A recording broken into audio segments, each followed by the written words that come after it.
আপুনি চাই আছে মিড-ডে 18 দেশবাসীৰ বাবে উৎসৰ্গা কৰা হৈছে 90টা প্ৰকল্প প্ৰতিৰক্ষা মন্ত্ৰী ৰাজনাথ সিঙে মুকলি কৰিছে এই প্ৰকল্পকেইটা 2941 কোটি টকা ব্যয় সাপেক্ষে নিৰ্মাণ কৰা হৈছে এই কেইটা প্ৰকল্প জন্মৰ দেৱক দলঙত অনুষ্ঠিত এক অনুষ্ঠান উত্তৰ পূবৰ 10খন সীমান্তৱৰ্তী ৰাজ্য কেন্দ্ৰীয় শাসিত অঞ্চলত নিৰ্মাণ কৰা হৈছে যিকেইটা প্ৰকল্প উদ্বোধনী অৰুণাচলৰ বালিপৰা সৰদুৱাৰ টাৱাং পথৰ 500 মিটাৰ দৈৰ্ঘ্যৰ নেচিপু সুৰংগ একেদৰে উদ্বোধন কৰা হল জম্মু কাশ্মীৰৰ বিছনাহ কলপুৰ ফুলপুৰ পথত 422.9 মিটাৰ দৈৰ্ঘ্যৰ দলং আমি এই মুহূৰ্তত প্ৰতিৰক্ষা মন্ত্ৰী গৰাকী পুনপতে সম্প্ৰচাৰলৈ যাব বিচাৰিছো তেওঁ ভাষণ ৰাখিছে कर्मयोगियों की मेहनत लगन और हमारी सरकार की मोदी जी के नेतृत्व में जो पॉलिटिकल कमिटमेंट है एक राजनीतिक जो प्रतिबद्धता है उसका परिणाम मैं मानता हूं और हमने बॉर्डर रोड ऑर्गेनाइजेशन के साथ मिलकर यह भी सुनिश्चित किया है कि देश की सुरक्षा और सीमावर्ती क्षेत्रों में विकास को लेकर हम पूरी तरह से प्रतिबद्ध हैं और आज जिस इफिशियंसी से आप लोग काम कर रहे हैं बीआरओ के लिए कहना चाहता हूं जिस इफिशियंसी से आप लोग इस समय काम कर रहे हैं और जितनी तेजी से प्रोजेक्ट्स को भी पूरा करने का काम कर रहे हैं उसके लिए मैं आप सभी को तहे दिल अपनी हार्दिक बधाई भी देता हूं इन प्रोजेक्ट्स के जल्दी खत्म हो जाने के कारण मुझे आप लोगों से जल्दी जल्दी मिलने का अवसर भी मिलता रहता है और मैं इतनी बार आप लोगों के बीच आ चुका हूं कभी डॉक्टर जितेंद्र सिंह जी बतला रहे थे जुगल किशोर जी कभी कुछ ही समय पहले आप यहां से थोड़ी दूर पर आए थे मैं इतनी बार आप लोगों के बीच आ चुका हूं कि कई बार तो मुझे ऐसा लगता है कि अब आपके बीच आऊंगा तो मैं बोलूंगा क्या क्योंकि हर बार कोई ना कोई बात बोल चुका हूं मतलब मेरे शब्द कम पड़ जाते हैं बॉर्डर रोड ऑर्गेनाइजेशन के कार्यक्रमों में जब मैं आता हूं साथियों आप सभी देश के सीमावर्ती इलाकों में इंफ्रास्ट्रक्चर डेवलपमेंट का कार्य करते हैं एक से बढ़कर एक कठिन दुर्गम जो इलाके हैं जहां पर पांव रखना भी लगभग यह मुश्किल होता है वहां भी आपने रोड्स टनल ब्रिजेस का जाल बिछा दिया है लेकिन साथियों मेरे हिसाब से आपकी यह सफलता मात्र इस बात पर में नहीं है कि आपने देश के दुर्गम इलाकों में कोई सड़क बना दी है या कोई बहुत बड़ा ब्रिज बना दिया है निश्चित रूप से यह काम तो कठिन है ही और यदि आप उस कठिन काम को पूरा करते हैं तो यह आपकी सफलता का ही एक मापदंड है आपकी सफलता का ही एक मानक है लेकिन सही मायने में आपकी सफलता इस बात के लिए नहीं है कि आप किस प्रोजेक्ट को पूरा कर देते हैं आपकी असली सफलता तो यह है कि इतने दुष्कर और मुश्किल से दिखने वाले कामों को भी आपने अपनी मेहनत से बहुत आसान बना दिया है अब देश के लोग बॉर्डर एरियाज में इंफ्रास्ट्रक्चर डेवलपमेंट को कोई बड़ी उपलब्धि नहीं बल्कि उसे नॉर्मल मानने लगे हैं और किसी एम्बिशियस प्रोजेक्ट महत्वाकांक्षी परियोजना को शुरू करना और उन्हें समय पर पूरा करना न्यू इंडिया का यह एक न्यू नॉर्मल बन चुका है मैं ऐसा मानता हूं जैसे साथियों कोई न्यूरोसर्जन होता है न्यूरोसर्जन आप उसका काम देखिए कि न्यूरोसर्जन का काम यह कितना मुश्किल होता है लेकिन जैसे जैसे वह अपने काम में एक्सपर्ट होता जाता है उसके काम करने की गति उसके काम करने की क्षमता यह बढ़ती जाती है अपने शुरुआती समय में कोई न्यूरोसर्जन बामुश्किल एक दिन में कोई एक सर्जरी कर पाता है लेकिन जैसे जैसे वह एक्सपर्ट होता है उसके लिए वह चीज बहुत ही आसान होती जाती है और एक समय आता है कि वह एक दिन में 3-3, 4-4 सर्जरी करने लगता है अब डॉक्टर जितेंद्र सिंह जी जानते होंगे कि इससे ज्यादा भी कर पाता है कि नहीं कर पाता है एक ताजा उदाहरण आप इसरो को अभी देख सकते हैं जिसकी चर्चा डॉक्टर जितेंद्र सिंह जी ने की है आप सभी जानते होंगे कि अभी हाल में ही इसरो ने शिव शक्ति पॉइंट पर सफल लैंडिंग कराकर चांद पर भी भारत का झंडा गाड़ दिया है लेकिन एक समय वह भी था जब इसरो एक सैटेलाइट तक भी नहीं छोड़ पाता था हम दूसरे देशों के पास जाकर अपने सैटेलाइट्स को लॉन्च करने के लिए आग्रह करते थे लेकिन धीरे धीरे इसरो अपनी मेहनत व लगन से इस काम में इतनी ज्यादा एक्सपर्टीज हासिल कर ली है, इतना एक्सपर्ट बन गया है कि आज स्थिति पूरी तरह से बदल चुकी है।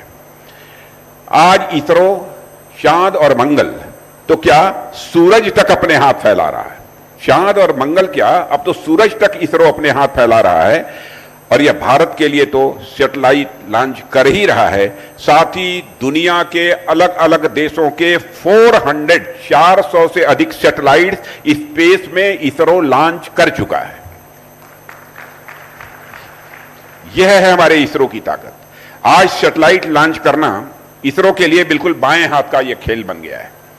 ठीक उसी प्रकार सीमावर्ती इलाकों जो दुर्गम और बहुत ही कठिन माने जाते हैं, वहां पर भी इंफ्रास्ट्रक्चर डेवलपमेंट करना, मैं समझता हूं बॉर्डर रोड ऑर्गेनाइजेशन के लिए यह बाएं हाथ का खेल बन चुका है। और आज आप सबकी यह मेहनत का ही यह परिणाम है कि आपने इस कठिन व मुश्किल से दिखने वाले काम को भी इतना आसान बना दिया है। और आप देखिए कि अक्टूबर 2020 में मैंने बालीपरा चारद्वार तवांग मार्ग पर 500 मीटर लंबी नेचुफू सुरंग की नींव रखी थी। नेचुफू, जिसको आपने देखा होगा भी। अभी 3 साल भी नहीं हुए कि आपने इस प्रोजेक्ट को कंप्लीट कर दिया। और आज मुझे जम्मू काश्मीर केंद्रीय प्रतिरक्षा मंत्री राजनाथ सिंह लाइव। परवर्ती खबर, शेरमान आली आहमेदक पुनर दिया हल व्यक्तिगत देहरक्षी। मुख्यमंत्री आश्वासर पाछते उभताई पाले PSO। सोमवारे विधानसभात PSO उभताई दियार कथा কৈছিল मुख्यमंत्रीये। विधानसभात निजके निरापत्ताहीनतात भोगार कथा কৈছিল शेरमान आलिये। शेरमान आलिक PSO सद्व्यवहार কৰিবলৈ आह्वान जनाइছে मुख्यमंत्रीये। एक राजহুৱা স্থানত PSOক অপব্যৱহাৰ কৰিছিল, শাৰীৰিকভাৱে অপদস্থ কৰিছিল शेरमान आलिये। और तार पिछर पर त्यार लगत नासिल व्यक्तिगत देहरक्षी। निरापत्ताहीनतात भोगार कथा काली अधिवेशनत उल्लेख करिছিল। शरतकालीन अधिवेशनत সেই মৰ্মে मुख्यमंत्री आश्वास दिছিল। मुख्यमंत्रीर आश्वास मर्मे अवশেষত उभताई पाले व्यक्तिगत देहरक्षी शेरमान आलिये।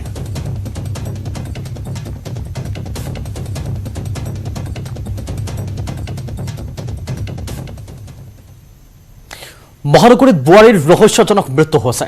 বিয়াৰ মাত্ৰ এটা বছৰ হোৱাই নাই, মহিলাগৰাকীৰ ৰহস্যজনকভাৱে মৃত্যুক আঁকোৱালি লৈছে। চিপ লৈ থকা অৱস্থাত মহিলাগৰাকীৰ মৃতদেহ উদ্ধাৰ হৈছে। বৰা ছাৰ্ভিচত এই ঘটনাটো ঘটিছে। তেওঁৰ নাম ভাগ্যলক্ষ্মী দুৱাৰা।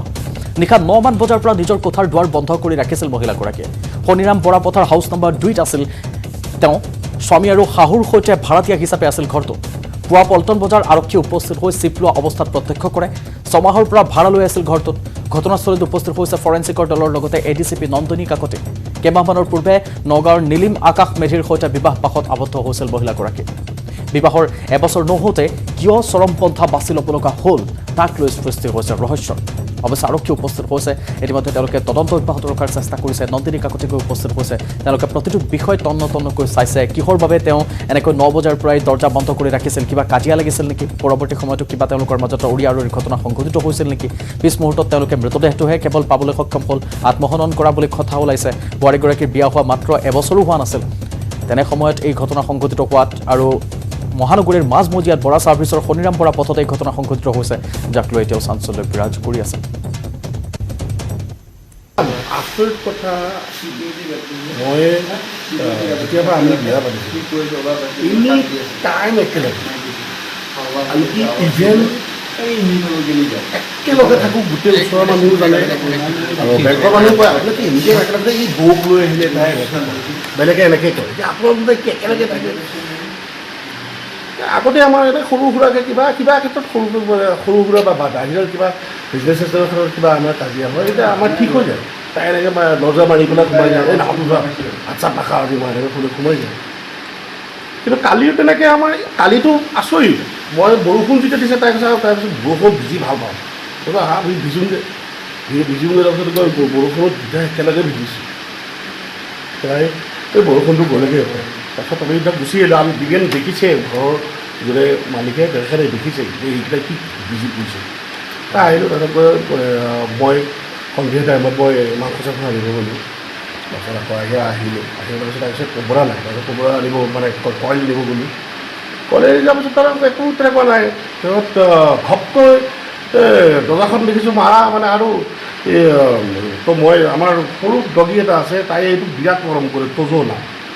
তাত ততো মাতি পৰিছে হয়তো তাই এতিয়া আজি নাই তাই ঘপকৈ এনেকৈ কৰিব ভাবাই নাছিল আমাৰ যে অদিনাখনৰ নিচিনা চাগে তাই অলপমান কাজিয়া লগাৰ পিছত ভাঙি গুচি আহে বা খুলি গুচি আহে গৰম লাগিছে চাগে ভিতৰত কিন্তু কালি এনেকৈ মই এনেকৈ যে চুইচাইড কৰিব যাব মই কেতিয়াও ভবা নাছিলোঁ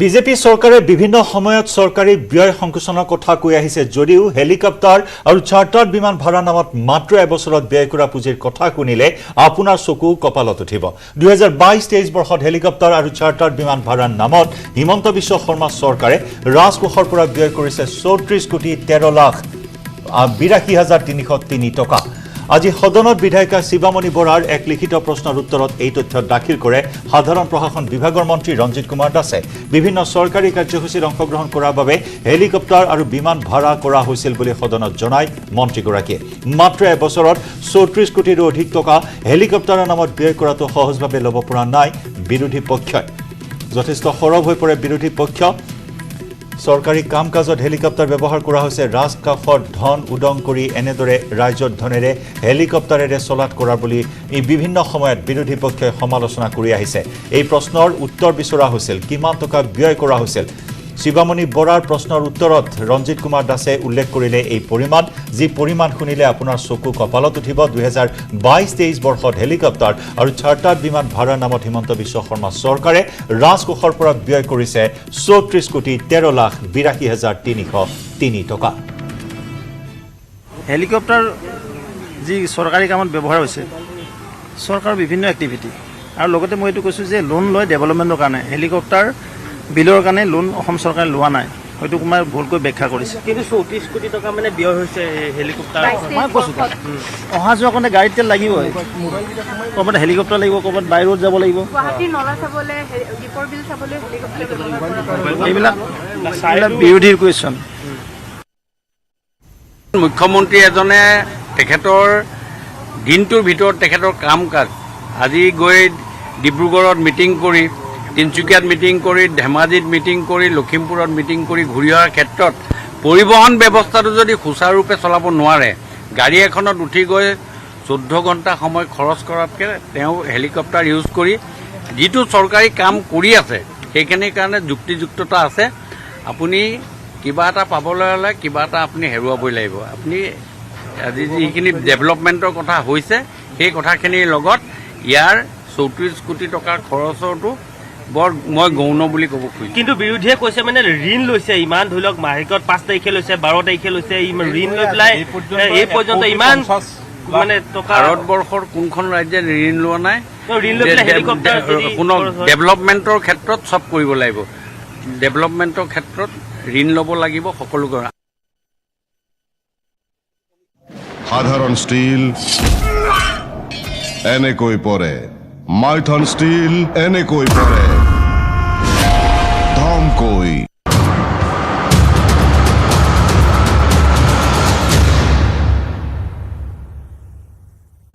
মানে আপুনি যে কৈছে চাইকেল নহয় টিলিঙা মানে চাইকেল নহয় টিলিঙাটোহে আছে আৰু মানে চৰকাৰ থকাটো নথকাটোৱে ভাল তেনেকুৱাই হৈ আছে আমাৰ কণ্ডিশ্যন কাৰণ যোনে পাব লাগে উপযুক্তজনে নাপায় সাহায্য অনুপযুক্তজনে সাহায্যৰ ওপৰত সাহায্য পায় এজনেই 3টা 4টালৈকে ঘৰ পাইছে আৰু নোপোৱাজনে নাই গতিকে আৰু উন্নয়নৰ নামত কি বুলি কম আৰু এখন ভেকু ভাওনা বুলিয়ে ক'ব লাগিব কেতিয়াবা এই সাংসদ পল্লৱ লোচন দাসক দেখি পাইছেনে নাই তেখেতক দেখাও নাই চিনিও নাপাওঁ যিহেতু 2024 লোকসভা নিৰ্বাচন আহি আছে হয় আহিলে চাগে তেখেত মিটিঙত আহিলে তেতিয়া চাগে চিনি পাম এতিয়া নাপাওঁ আৰু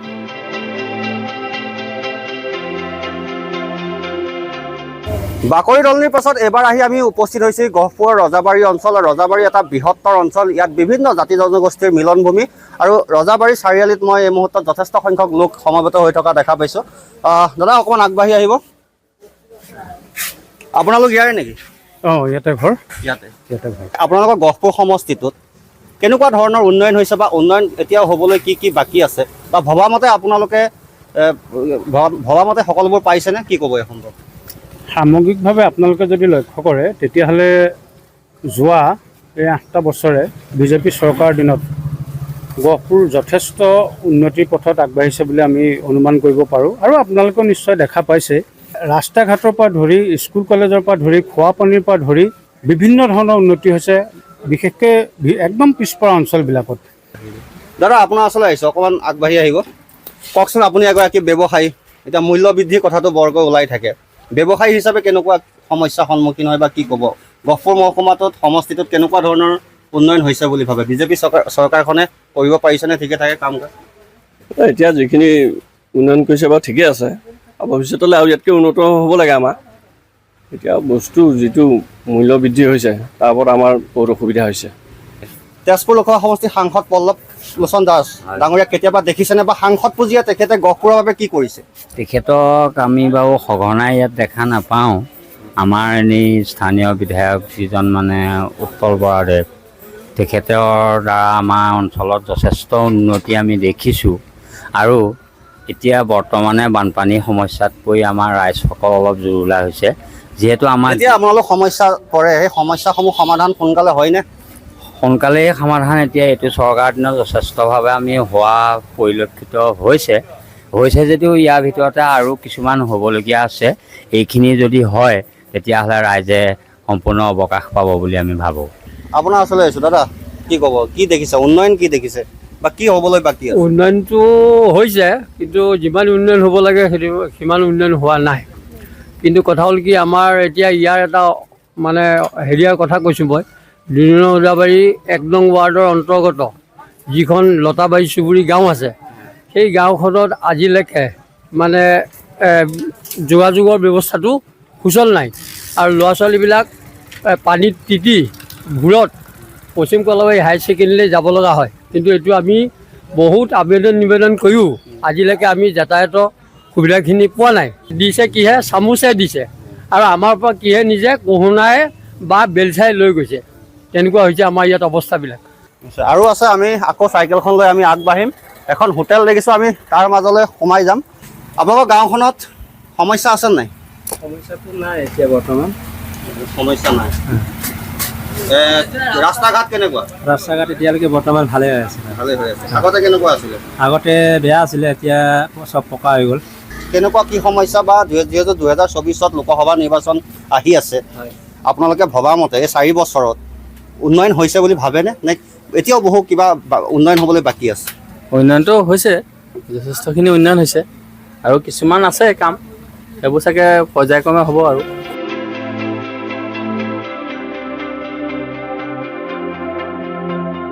আৰু এইবাৰ আহি আমি উপস্থিত হৈছোঁহি অতি ভিতৰুৱা অঞ্চল গহপুৰৰ কেন্দুগুৰি অঞ্চল। এগৰাকী ব্যক্তিক লগ পাইছোঁ। দাদা আপোনাৰ ওচৰলৈ আহিছোঁ।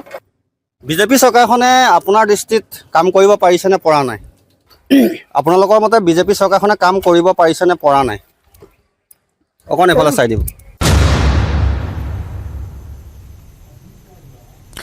ৰাজ্যিক বিজেপিৰ সভাপতি ভৱেশ কলিতাই নাজানে চাউলৰ দাম। বজাৰত চাউল কিনি পোৱা নাই ভৱেশ কলিতাই। লখিমীৰ কৃপাত ভৱেশ কলিতাই চাউলেই কিনি পোৱা নাই, চাউল নিকিনাৰ বাবে চাউলৰ দামেই নাজানে। বিধানসভা চৌহদত মন্তব্য কৰিছে ভৱেশ কলিতাই।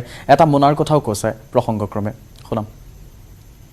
চাউলৰ দাম আজিৰ তাৰিখত 50 পৰা 60 টকা চুইছে। চাউলটো বিনামূলীয়াও দিয়া হৈছে, চাউলৰ কোৱালিটি ডিফাৰেণ্ট আছে। আইজোঙৰ বা কিমান আছে, ৰঞ্জিতৰ কিমান আছে, যিহেতু আমি চাউল নিকিনো ভাই। আমাৰ ধান আছে যথেষ্ট, আৰু ভগৱানৰ কৃপাত লক্ষীমাৰ কৃপাত আমি ধান বিক্ৰী কৰি বজাৰ কৰিব পাৰোঁ। মই একচুৱেলি চাউলৰ দামটো নাজানো, এইকাৰণে নাজানো। আমি চাউলৰ বেগ লৈ পোৱা নাই হাতত, জন্ম হোৱাৰ আজিলৈকে। ভগৱানে আগন্তুক দিনতো যেন বেগটো হাতত ল'ব নিদিয়ে। অসমৰ কিন্তু আপোনাৰ অধিকাংশ মানুহে চাউল, মই ক'লো মই চাউলৰ ওপৰত মোৰ নলেজটো এইকাৰণে নাই, কাৰণ আমি চাউল কিনি নাপালোঁ জন্ম হোৱাৰ পৰা আজি এজন টুডে। আৰু আগন্তুক দিনতো হয়তো চাউলৰ বেগ যেন ভগৱানে আমাৰ হাতত তুলি নিদিয়ে, মা লক্ষীয়ে তুলি নিদিয়ে, এইটোৱে কামনা কৰিম মই। মঙলদৈত আলফাৰ নামত ধন দাবী। নিশা সুদীপ মণ্ডল নামৰ এজন ব্যৱসায়িক ধন দাবী। ধন নিদিলে নিশাৰ ভিতৰতে প্ৰাণে মৰাৰো দিলে ভাবুকি। কোনোবা আলফা কেডাৰত দুৰ্ঘটনাগ্ৰস্ত হোৱাৰ বাবে টকাৰ প্ৰয়োজন বুলি ফোনযোগে প্ৰকাশ কৰে সুদীপক। তৎকালীনভাৱে পইচা পঠাবলৈ আহ্বান, টকা নিদিলে মৃত্যুৰ ভাবুকি ব্যৱসায়ীজনক। প্ৰাণৰ মমতাত সুদীপ মণ্ডলে প্ৰথমে 3000 টকা জিপে কৰি দিয়ে যদিও আলফা কেডাৰজনে আকৌ ফোন কৰি দাবী ধমক দি 20,000 টকা বিচাৰে। উপায়ন্তৰ হৈ ব্যৱসায়ীজনে মঙলদৈ সদৰ থানাত এজাহাৰ দাখিল কৰে আৰু আৰক্ষীৰ পৰা পৰিয়ালৰ নিৰাপত্তা বিচাৰে। অজ্ঞাত আলফা কেডাৰজনৰ ফোন নম্বৰ হৈছে 9342937366। গতিকে এই নম্বৰত যদি ফোন আহে তেতিয়াহ'লে আপোনালোকৰ ফোনটো ৰিচিভ নকৰিব বা ৰিচিভ কৰিলেও আপুনি সেই কথা লগে লগে আৰক্ষীক জনাব। এই নম্বৰটোত ইতিমধ্যে ফোন কৰি আলফাৰ নামত ধন দাবী কৰি আছে।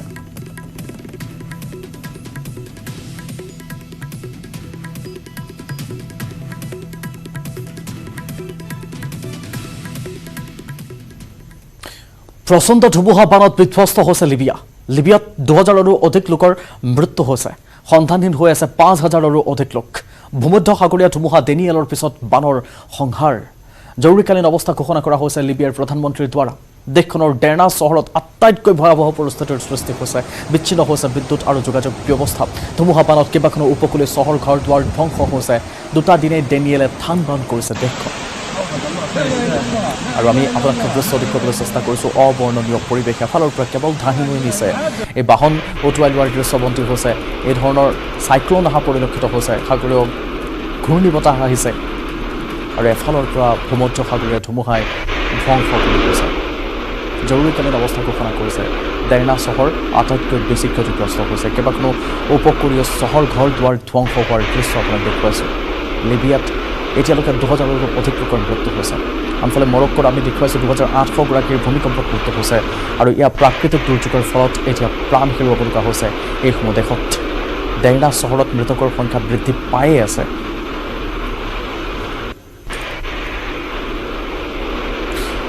আমি এটা দৃশ্য দেখুৱাইছোঁ এইখিনি মুহূৰ্তত। ঘূৰ্ণী বতাহৰ প্ৰকোপ, ৰুষ্ট প্ৰকৃতিৰ ধ্বংসলীলা এয়া চাওক। তিনিটাকৈ দৃশ্য এই মুহূৰ্তত আমি দেখুৱাইছোঁ। ধুমুহাৰ পিছত বানৰ সূচনা হৈছে।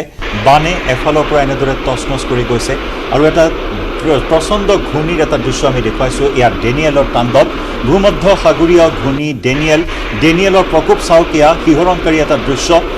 ঘূৰ্ণী বতাহৰ আপুনি দৃশ্য বহুত দেখিছে, হয়তো এনে দৃশ্য কেতিয়াও দেখা নাই। টিভিৰ একেবাৰে বাওঁপিনে আপুনি প্ৰত্যক্ষ কৰিছে সেই দৃশ্য। এই ঘূৰ্ণীৰ কবলত পৰি তছনছ হৈছে লিবিয়াৰ বিস্তীৰ্ণ অঞ্চল। ঘূৰ্ণীৰ পিছত আহিছে বানে তছনছ কৰিছে বিস্তীৰ্ণ অঞ্চল। এফালৰ পৰা সকলো ধাহি মহি লৈ গৈছে। বাট পথ ঘৰ দুৱাৰ সকলো এফালৰ পৰা ধ্বংসস্তূপত পৰিণত কৰিছে ঘূৰ্ণী বতাহে। আৰু তাজপাতৰ দৰে এনেকৈ খহাই নিছে। তাৰ পাছতে এতিয়া কাগজৰ নাৱৰ দৰে এইসমূহ প্ৰকাণ্ড বাহন উটুৱাই লৈ গৈছে। ৰঙা পানীয়ে সকলো ফালৰ পৰা ধাহি মুহি নিয়াৰ দৃশ্য আমি দেখুৱাবলৈ চেষ্টা কৰিছোঁ আপোনাক এই মুহূৰ্তত। এয়া লিবিয়াৰ দৃশ্য। মৃতকৰ সংখ্যা হয়তো ক্ৰমাৎ আৰু বৃদ্ধি পাব পাৰে। যি সন্মুখত পাইছে সকলো উটুৱাই লৈ গৈছে লিবিয়াত। এফালে যদি ঘূৰ্ণী, এফালে ভয়ংকৰ বান, আনফালে এয়া মাটি খহি এক অবৰ্ণনীয় পৰিৱেশৰ সূচনা কৰিছে।